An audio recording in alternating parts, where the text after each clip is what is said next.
नमस्कार and welcome to all of you in Global Lookout. दोस्तों recently अगर आप लोग देखोगे ना तो एक बहुत ही ज़्यादा शॉकिंग न्यूज़ जो है वो आई है म्यांमार और इंडिया को लेके। दरअसल हुआ क्या है आप लोग को पता होगा, नहीं पता तो मैं बता देता हूँ। म्यांमार में बहुत टाइम से अगर आप लोग देखो ना तो काफ़ी ज़्यादा वहाँ पर अनरेस्ट चल रहा है। पूरी जो सिचुएशन है म्यांमार की वो मैं आप लोग को आगे डिटेल में बताऊँगा, लेकिन उससे पहले अगर आप लोग देखो तो इंडिया ने क्या किया है कि इसी म्यांमार का जो अनरेस्ट है इसी से इंडिया भी परेशान है। इंडिया भी काफ़ी ज़्यादा इसको लेके चिंतित है और इसीलिए अगर आप लोग देखो ना तो इंडिया ने कुछ स्टेप्स लिए हैं। सबसे पहले तो ये जो न्यूज़ आर्टिकल है यहाँ पर, ये आप लोग इसका जो हेडलाइन है ये मैं चाहता हूँ आप लोग पढ़ लो।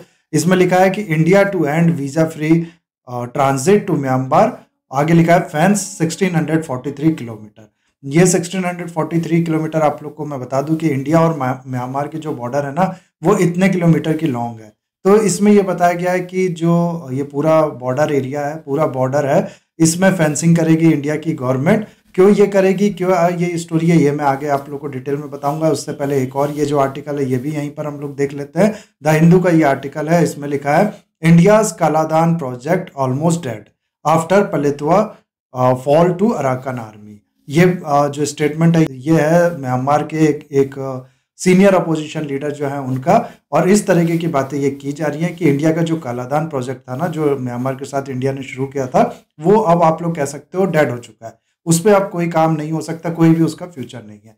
क्यों ये पूरी बात की जा रही है ये हम लोग देखते हैं। अब सबसे पहले तो आप लोग को पता भी होगा, नहीं पता तो मैं बताता हूँ कि 1 फरवरी 2021 को क्या हुआ था कि म्यांमार की जो मिलिट्री थी ना उसने म्यांमार में आप लोग कह सकते हो मिलिट्री कू कर दिया। फोर्सफुली जो गवर्नमेंट है वहाँ की उसको हटा दिया। इवन की जो प्राइम मिनिस्टर थी वहाँ पर जिनका नाम था ऑंग सान सू की, ये जो लेडी हैं ये प्राइम मिनिस्टर हुआ करती थी। वहाँ पर प्राइम मिनिस्टर की पोस्ट नहीं है, लेकिन उसी के इक्विवेलेंट जो पोस्ट थी वो ये होल्ड की हुई थी। इनके बारे में आप लोग को मैं बताऊं, काफ़ी फेमस ये आप लोग कह सकते हो लीडर हैं। काफ़ी बड़े बड़े अवार्ड जो है वो भी इनको मिल चुके हैं। इनफैक्ट आप लोग को नहीं पता तो मैं बता देता हूँ कि ये जो दिल्ली है ना वहाँ पर LCR lady Shri Ram college जो है वहाँ से पढ़ी हुई हैं। तो इंडिया से भी इनका कनेक्शन है। काफ़ी अच्छी लीडर थी ये। डेमोक्रेसी का पोस्टर लेडी इनको कहा जाता था म्यांमार में, आप लोग ऐसा कह सकते हो। तो इनको भी म्यांमार की जो मिलिट्री थी उनने जब कू किया तो इनको भी अरेस्ट कर लिया। आज के टाइम पे भी ये अरेस्ट है और करप्शन वगैरह का चार्जेस जो है वो इन पे लगा दिया। और कहने का मतलब ये है कि पूरा फोर्सफुली जो सत्ता है वो अपने हाथ में ले ली म्यांमार की गवर्नमेंट ने। जिसके बाद हुआ क्या कि बहुत से लोग, अगर आप लोग देखो ना, जो वहाँ के स्टूडेंट्स वगैरह थे, जो सिविलियंस थे बाकी, या फिर जो लॉ मेकर वगैरह थे, जाहिर सी बात है खुश नहीं थे इससे। काफ़ी ज़्यादा म्यांमार में जो आप लोग कह सकते हो प्रोटेस्ट रैलियाँ वगैरह जो है मिलिट्री गवर्नमेंट के अगेंस्ट में, जो हुंता गवर्नमेंट जिसको कहते हैं, उसके अगेंस्ट में होने लगी म्यांमार में। और काफ़ी ज़्यादा काओस जो है पूरी कंट्री में आप लोग कह सकते हो वो मच गया था जब म्यांमार की आर्मी ने टेक ओवर किया था वहाँ की गवर्नमेंट पे। जिसके बाद हुआ क्या कि म्यांमार की मिलिट्री जो थी, जो हुंता थी, उसने किसी की सुनी नहीं, सबके अगेंस्ट में एक्शन लिया। काफ़ी ब्रूटल सप्रेशन वगैरह आप लोग कह सकते हो वो हुआ। काफ़ी किलिंग्स वगैरह भी हुई। अब ऐसा समझो कि काफ़ी खराब पीरियड था वहाँ के जो सिविलियंस थे उनके लिए। इसी के चलते दुनिया भर की कंट्रीज जो है उसने भी आप लोग कह सकते हो म्यांमार के अगेंस्ट में एक्शन लिए। यहाँ पर जो सैंक्शन वगैरह वो भी लगाए गए थे कुछ। तो ये सब हुआ, लेकिन उसके बाद मिलिट्री क्योंकि किसी की सुनी नहीं, इसने उल्टा एक्शन लिया, सप्रेस करने की कोशिश की जो भी ये रैलियाँ प्रोटेस्टर्स वगैरह थे उनको। इसीलिए क्या हुआ कि जो म्यांमार में ये लोग थे ना जो मिलिट्री रूल नहीं चाहते थे, डेमोक्रेसी को इस्टेब्लिश करना चाहते थे, इनको ये समझ में आ गया कि पीसफुल तरीके से प्रोटेस्ट करके हमारी कोई सुनने नहीं वाला, हमें मिलिट्री के अगेंस्ट में लड़ना है, हमें अपनी मिलिट्री खड़ी करनी पड़ेगी। और इसी के चलते अगर आप लोग देखो ना तो म्यांमार में बहुत से इस तरीके के आर्म्ड फोर्सेस नहीं कहूँगा, आर्म्ड ग्रुप जो है वो खड़े हो गए। और इसके अलावा अगर आप लोग को एक और चीज़ मैं बताऊं म्यांमार के बारे में, कि म्यांमार भी इंडिया की तरफ अगर आप लोग देखो ना तो बहुत से अलग अलग ट्राइब्स जो हैं वो रहते हैं म्यांमार में अलग अलग जगह पे। और ये जो ट्राइब है ये भी अपने लिए पहले भी जब डेमोक्रेटिक गवर्नमेंट थी तब भी उससे ये डिमांड करते रहते थे कि हमें कुछ प्रिविलेजेस दो, हमें ये राइट दो, आप लोग कह सकते हो सेल्फ डिटर्मिनेशन का राइट दो। इस तरीके की बातें ये करते रहते थे। अक्सर होता है जहाँ पर डाइवर्सिटी होती है ना, जहाँ पर इतने ग्रुप ज़्यादा होते हैं वहाँ पर इस तरीके की चीज़ें होती हैं। तो वही इशू यहाँ पर भी था और इसीलिए ये पहले भी जो डेमोक्रेटिक गवर्नमेंट थी उससे भी लड़ा करते थे अपने स्पेशल राइट के लिए, अपनी डिमांड के लिए, आप लोग ऐसा कह सकते हो। और मिलिट्री का जब टेक ओवर हुआ उसके बाद जो लोग हैं, जो सिविलियंस हैं म्यांमार के, उनने उसके अगेंस्ट में रैली वगैरह, प्रोटेस्ट वगैरह करना शुरू किया। तो इससे हुआ क्या कि आप लोग कह सकते हो कि थोड़ा जो सेंट्रल अथॉरिटी है ना म्यांमार में, जो आर्मी की अथॉरिटी होनी चाहिए, वो थोड़ा बहुत वीक हुआ। लोगों ने जब इसके अगेंस्ट में रेबल करना या फिर लोगों ने, आप लोग कह सकते हो कि जो मिलिट्री है उसके अगेंस्ट में एक्शन लेना, बोलना शुरू किया, तो जो सेंट्रल अथॉरिटी थी ना, जो सेंट्रल पावर थी, वो कमजोर हो गई म्यांमार में पूरे एरिया में। तो ये मौका इन लोग को मिल गया, जो इथनिक ग्रुप्स थे अलग अलग, इनने भी अपना, आप लोग कह सकते हो, हथियार वगैरह जो है वो उठा लिया। और इस तरीके से अगर आप लोग देखो ना, तो दो अलग अलग तरीके के लोग, एक तो इथनिक ग्रुप जो कि सेटिस्फाइड नहीं थे गवर्नमेंट की पॉलिसी से वो, और दूसरा आर्मी के रूल जो नहीं चाहते थे, जो डेमोक्रेसी के सपोर्ट में थे, इन सब ने अपनी मिलिट्री ग्रुप जो है वो, आप लोग कह सकते हो, आर्म ग्रुप जो है वो बनाना शुरू कर दिया। इस समय अगर आप लोग देखो ना, तो मल्टीपल आप लोग को आर्म्ड ग्रुप जो है वो मिल जाएगा म्यांमार में। विकिपीडिया पे अगर आप लोग जाओगे तो आपको पूरा लिस्ट मिल जाएगा, कौन कौन से आर्म फोर्सेस, आर्म्ड ग्रुप जो है, मिलिटेंट ग्रुप जो है वो म्यांमार में खड़े हो गए हैं और म्यांमार की जो मिलिट्री है उनको चैलेंज कर रहे हैं। यहाँ पर आप लोग देख सकते हो अराकान आर्मी है, इस तरीके के बहुत से ग्रुप हैं, लाइन से ही आप लोग यहाँ पर देख पा रहे होंगे। तो ये जो ग्रुप है ना, इसमें से जैसे कि मैंने आप लोग को बताया कि कुछ थे इथनिक ग्रुप, इथनिक उनके, आप लोग कह सकते हो, डिमांड थे, इथनिक उनकी जो राइट्स थे उससे वो सेटिस्फाइड नहीं थे, और कुछ लोग ऐसे थे जो डेमोक्रेसी के लिए, जिनने ये हथियार जो है वो उठाए थे ना। इसमें से लेकिन अगर आप लोग देखो तो ये जो ग्रुप है ना, ये आपस में भी कॉपरेट करने लगी, जो हुंता गवर्नमेंट है म्यांमार की, उसके अगेंस्ट में, और इनने अपना अलायंस भी बना लिया। इनफैक्ट मैं अगर आप लोग को बताऊं ना, तो म्यांमार की जो अराकान आर्मी, जो कि मैंने आप लोग को दिखाया, म्यांमार की नहीं लेकिन म्यांमार की एक इथनिक आर्म ग्रुप जो है अराकान आर्मी, वो, और दूसरा Myanmar national defence alliance army, उसके अलावा अगर आप लोग देखोगे तो तांग नेशनल लिबरेशन आर्मी, ये तीनों जो आर्म्ड ग्रुप है ना, इन लोग ने मिलके अपना एक अलायंस बना लिया, जिसका नाम रख दिया ब्रदरहुड अलायंस। और ये इन लोग ने मिलके चैलेंज करना शुरू किया जो म्यांमार की आर्मी है उसको। तो आप लोग समझ पा रहे होंगे कि जो चीज़ें हैं वो क्या चल रही है, और इनका चैलेंज इतना ज़्यादा टफ था ना, आप लोग कह सकते हो, इतना एग्रेसिवली इनने अटैक किया म्यांमार की मिलिट्री पे कि बहुत से एरिया, बहुत से बेसेस इनने म्यांमार की जो मिलिट्री है उससे छीन लिया। इनफैक्ट ऐसे बताया जाता है कि 2400 जो सोल्जर्स हैं, जो म्यांमार की गवर्नमेंट मिलिट्री के सोल्जर्स हैं, उनने प्लस 6 जो जनरल है म्यांमार की मिलिट्री के, उनने इन अलायंस के साथ, ये जो ब्रदरहुड अलायंस जो है, इनके सामने सरेंडर किया। और एक तो ये ब्रदरहुड अलायंस हो गया, दूसरा अगर आप लोग देखोगे तो एक और ग्रुप है, काफ़ी बड़ा ग्रुप है, पीपल डिफेंस फोर्सेस। ये दो ग्रुप ही अगर आप लोग देखो ना, तो इस समय सबसे ज़्यादा प्रोमिनेंट है। सारे ग्रुप तो मैंने आप लोग को दिखा दिए कितने ज़्यादा मिलिटेंट ग्रुप जो है वो खड़े हो गए म्यांमार में, लेकिन ये जो दो ग्रुप, जैसे कि मैंने आप लोग को बताया, एक तो पीपल डिफेंस फोर्सेस और दूसरा ये ब्रदरहुड अलायंस, यही इस समय सबसे ज़्यादा प्रोमिनेंट है, यही सबसे ज़्यादा चैलेंज जो है वो म्यांमार की मिलिट्री को दे रही है। इसमें से ये जो पीपल डिफेंस फोर्सेज है ना, ये मैं अगर आप लोग को बताऊं, जो एक्स लॉ मेकर थे ना म्यांमार की मिलिट्री द्वारा हटाए जाने से पहले, जो म्यांमार के लॉ मेकर थे, उनके द्वारा ये खड़ा किया गया है, उनके द्वारा ये आर्म ग्रुप जो है वो बनाया गया है। तो उनका ग्रुप है, ये भी मैंने आप लोग को यहाँ पर बता दिया। तो ये पूरी सिचुएशन अगर आप लोग देखो ना, तो ये है। ऐसा बताया जाता है कि लास्ट ईयर मेरे को याद है, मैंने लास्ट ईयर के एंड में इस तरीके की न्यूज़ पढ़ी थी कि म्यांमार का सिर्फ 40% या फिर इससे भी कम, अगर आप लोग देखो ना, तो जो एरिया है वो इस समय म्यांमार की जो हुंता गवर्नमेंट है उसके कंट्रोल में है। बाकी इतने सारे आर्म फोर्सेस, आर्म ग्रुप से, मिलिटेंट ग्रुप से जो वहाँ पर खड़े हुए हैं, जो इतने ग्रुप वहाँ पर खड़े हुए हैं, वो धीरे धीरे अपने लिए अपना एरिया, आप लोग कह सकते हो, कैप्चर कर लिए हैं, अपने कंट्रोल में उन्होंने काफ़ी एरिया ले लिया है। तो सिचुएशन जो है आप लोग समझ पा रहे होंगे, ये बाकी कंट्री की तरह थोड़ा बहुत आप लोग कह सकते हो इंसर्जेंसी या फिर थोड़ा बहुत जो सिविल अनरेस्ट होता है वो नहीं है। एक तरीके से ये पूरा वॉर ही है, आप लोग कह सकते हो, क्योंकि बराबर क्या हो गया ना, ये ही अगर आप लोग देखो, अराकान आर्मी जो है यही भारी पड़ रही है पूरी मिलिट्री, पूरी जो म्यांमार की आर्मी, नेवी, एयरफोर्स है उस पर। तो कहने का मतलब है कि ये जो पूरी कंट्री है इस समय वॉर में चल रही है। सिर्फ एक एरिया में मैं आप लोगों को बता दूं, ये नहीं चल रहा है। सिर्फ एक एरिया में इंसर्जेंट ग्रुप जो हैं वो म्यांमार की मिलिट्री को चैलेंज नहीं कर रहे, उस पर अटैक नहीं कर रहे, बल्कि अगर आप लोग देखो ना, तो म्यांमार का रैंखाइन स्टेट है, ये तो आप लोग जानते ही होंगे, रोहिंग्या की वजह से भी ये काफ़ी ज़्यादा न्यूज़ में था।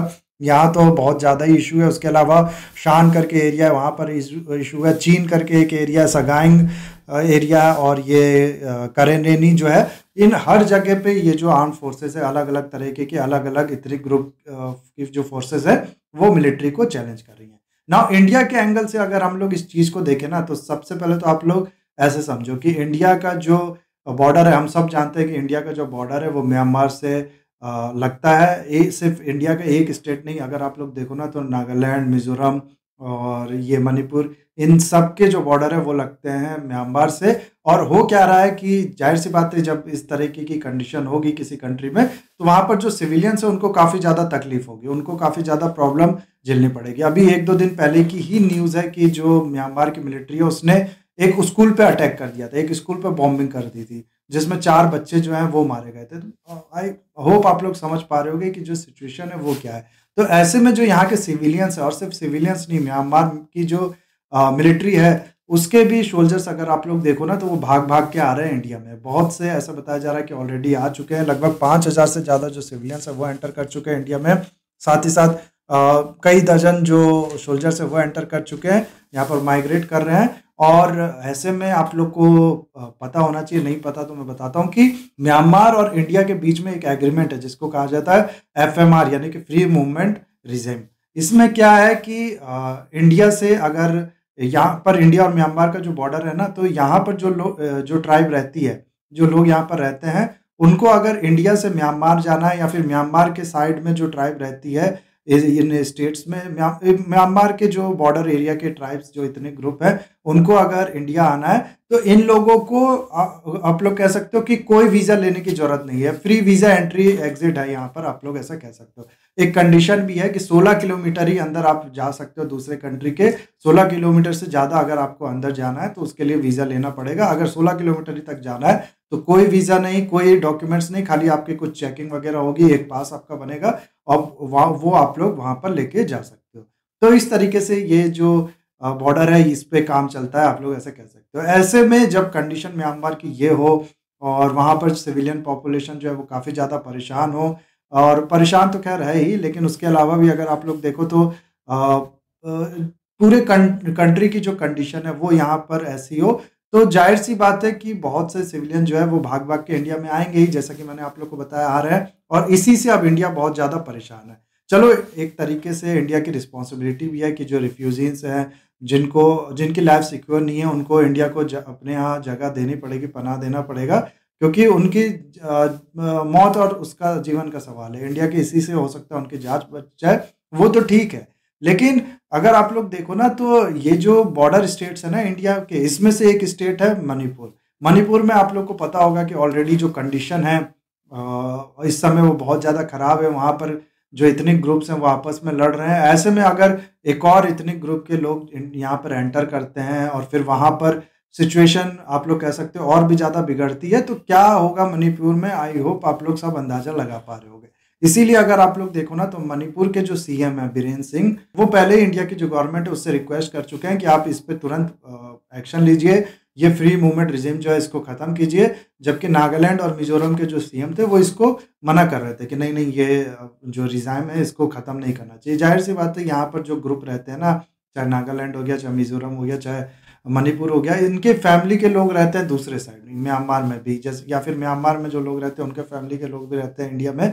तो ऐसे में जो लोग हैं वो खुश नहीं होंगे, और इसीलिए अपने लोगों की बात ही आगे कर रख रहे थे कि ये जो रिजिम है इसको मत बंद करो। लेकिन डिसीजन लेना था इंडिया की गवर्नमेंट को, और इसने, जैसा कि मैंने आप लोग को दिखाया, ये जो डिसीजन है ये लिया है ना। हो सकता है आपके मन में एक और सवाल यहाँ पर आ रहा होगा कि इंडिया और म्यांमार के बीच में जो कालादान प्रोजेक्ट था ना उसका क्या होगा। तो इसके बारे में मैं बता दूं आप लोग को कि जो अराकान आर्मी मैंने आप लोग को दिखाई ना, वो एक बहुत ही इम्पोर्टेंट आप लोग कह सकते हो प्लेयर इस समय बन चुकी है म्यांमार में। इसने क्या किया है कि ये जो एरिया है यहाँ पर आप लोग देख सकते हो, पलेतुआ इस एरिया का नाम है, इसको कैप्चर कर लिया है। और जो कालादान प्रोजेक्ट है वो अगर आप लोग को नहीं पता तो उसके बारे में मैं आप लोग को बता दूं। तो दरअसल बात क्या थी ना, बात की गई थी कि इंडिया का जो कोलकाता है ना उसको हम लोग कनेक्ट करेंगे म्यांमार के सितवे पोर्ट से। सितवे पोर्ट के बाद फिर पलेतवा में ये कनेक्शन होगा, और पलेतवा के बाद दोबारा ही हम लोग एंटर कर जाएंगे इंडिया में। और जैसा कि मैंने आप लोग को बताया कि इस तरीके से पूरा जो नॉर्थ ईस्ट है इंडिया का, जो ये असम वगैरह वाला एरिया है, त्रिपुरा नागालैंड वाला, इससे हम लोग एक दूसरा रास्ते के थ्रू कनेक्ट कर जाएंगे। अब इस प्रोजेक्ट के कितने इंपॉर्टेंस थे इसके बारे में मुझे नहीं लगता मेरे को बताने की ज़रूरत है। आप लोगों को पता होगा कि एक तो इंडिया का ये जो चिकन नेक है, ये काफ़ी ज़्यादा इंडिया का वीक पॉइंट है, आप लोग ऐसा कह सकते हो। तो चाइना अगर चाहे तो यहाँ अगर चाइना कभी एग्रेशन करना चाहे तो हालाँकि इंडिया की फ़ोर्सेस के सामने पॉसिबल नहीं है चाइना के लिए ये कर पाना, लेकिन करना चाहे तो आसानी से ये जो एरिया है, यहाँ से रास्ता बंद कर सकता है हमारे नॉर्थ ईस्ट के एंट्री के लिए। और इसीलिए अगर आप लोग देखो ना तो ये एक तरीके से कमज़ोरी बताई जाती है इंडिया की। तो ये एक फ़ायदा इंडिया को मिल जाएगा कि दूसरा कनेक्शन इंडिया यहाँ से एस्टेब्लिश कर ले रहा है। दूसरा अगर आप लोग देखो ना तो इकोनॉमिक बेनिफिट इसके हैं ही। उसके अलावा अगर आप लोग देखो तो चाइना जो है वो लगातार अपना इन्फ्लुएंस जो है वो म्यांमार में बना रहा है। चाइना म्यांमार इकोनॉमिक कॉरिडोर के बारे में आप लोग ने सुना होगा, जैसे सीपीईसी है ना, चाइना पाकिस्तान इकोनॉमिक कॉरिडोर, वैसे ही चाइना म्यांमार इकोनॉमिक कॉरिडोर भी है। कोको आइसलैंड में भी ऐसा बताया जा रहा है कि चाइना ने हैवी इन्वेस्टमेंट कर रखा है। तो इन सब चीज़ों से इंडिया काफ़ी ज़्यादा ज़ाहिर-सी बात है परेशान होगा। चाइना का बढ़ता हुआ इन्फ्लुएंस जो है उसको यहाँ पर नहीं देखना चाहेगा इंडिया। तो इसी को काउंटर करने के लिए एक तरीके से कह सकते हो ये जो कालाधन प्रोजेक्ट था, ये इंडिया ने शुरुआत किया था म्यांमार के साथ। तो बहुत इसके फ़ायदे, ये तो 2-3 मैंने आप लोग को बताया, लेकिन बहुत से ये जो कालाधन प्रोजेक्ट है ना, इसके इम्पोर्टेंस है, आप लोग ऐसा समझो। लेकिन अब हुआ क्या कि ये जो रीज़न है, जैसे कि मैंने आप लोग को बताया पलेतुआ, इस पे कब्ज़ा कर लिया है ये अराकन आर्मी ने। उसके अलावा अगर आप लोग देखो ना तो कल को हो सकता है ये जो सितवे पोर्ट है इस पे भी ये कब्ज़ा कर ले बड़े आराम से। इस एरिया में काफ़ी डोमिनेंट ये प्लेयर बन चुका है। ये जो रैंकाइन स्टेट है ना म्यांमार का, इसमें काफ़ी ज़्यादा डोमिनेंट बन चुका है अराकन आर्मी। तो कल को ये सितवे पोर्ट पे भी कब्ज़ा कर ले, और ऑलरेडी पलेतवा पे कर ही चुका है। सितवे पे करता है या नहीं करता है, सिर्फ पलेतवा पे कब्जा करने के बाद ही अगर आप लोग देखो ना तो ये कहा जा रहा है कि ये जो कालाधन प्रोजेक्ट है ये पूरी तरीके से डेड हो गया है।